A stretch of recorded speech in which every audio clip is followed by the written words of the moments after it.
ஹல்லேலூயா. இன்று அதிகாலையில் நாம் பரிசுத்தரின் வார்த்தையை நாம் தியானிக்க இருக்கிறோம். இந்த நாளிலே கூட நீதிமான் 7 தரம் விழுந்தாலும் திரும்பவும் எழுந்திருப்பான். ஆம் தேவ ஜனமே, நீதிமான் 7 தரம் விழுந்தாலும் திரும்பவும் எழுந்திருக்க கூடியவன் என்று சொல்லி வசனம் சொல்லுகிறது. அநேக நீதிமான்களை நாம் இந்த வேதத்திலே காணலாம். தாவீதை எடுத்துக்கொள்ளுங்கள், பேதுருவை எடுத்துக்கொள்ளுங்கள். எவ்வளவோ சூழ்நிலைகளுக்கு மத்தியிலே கர்த்தர் மீண்டுமாய் அவர்களை எழும்பி நடக்க செய்தார் அல்லவா? எழுப்புகிற தேவன் நம்முடைய தேவனாய் இருக்கிறார். உங்கள் இடரல்கள் எதனாலே உண்டாகிறது?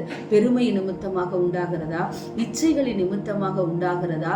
இதோ உங்களை தேவனை விட்டு விலகுகிற காரியத்து நிமித்தமாக இந்த காரியங்கள் சம்பவிக்கிறதா என்று சொல்லி நாம் விழும்போது யோசித்து பார்க்கிறவர்களா இருக்க வேண்டும்.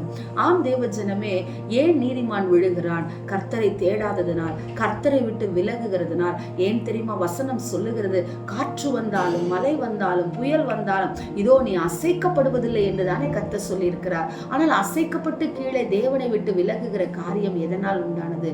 உங்களுடைய மாம்சத்தின் கிரியைகளினால என்று யோசித்து மனம் திரும்புங்கள். பேதுரு மனம் திரும்பினது போல, தாவீது மனம் திரும்பினது போல நாமும் மனம் திரும்புகிறவர்களா இருக்க வேண்டும். தேவ ஜனமே, பாவத்தை இதோ நான் பாவம் செய்துவிட்டேன் என்று சொல்லி அவரை விட்டு தூரமாய் போகாதபடிக்கு கிட்டி சேர்ந்து அவர்தான், அவரை என்று எனக்கு விடுதலை எதுவும் இல்லை, யாராலும் என்னை விடுவிக்க முடியாது, பாவத்திற்காக இதோ என்னுடைய பாவத்தை சுமந்து தீர்த்த திருவாதார பலி அவரே என்று சொல்லி அவர் சமூகத்திலே கிட்டி சேருங்கள். ஆசீர்வாதமாய் இருப்பீர்கள். உங்கள் விழுதல் எழுதலாய் இருக்கட்டும். ஆமேன். ஸ்தோத்திரம்.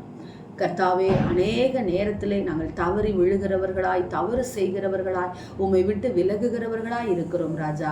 எங்களை மன்னிங்க, எங்களை ஏற்றுக்கொள்ளுங்க. நாங்கள் ஏன் விழுகிறோம் என்பதை அப்பா உங்கள் வேத வார்த்தைகள் மூலமாக எங்களுக்கு சுட்டி காட்டுங்க ராஜா. எங்களை கைவிடாதபடிக்கு சேர்த்து கொள்ளுங்க. இயேசு கிறிஸ்துவின் நாமத்தில் நாங்கள் ஜெபிக்கிறோம் நல்ல பிதாவே. ஆமேன். Praise the lord. ஹல்லேலூயா.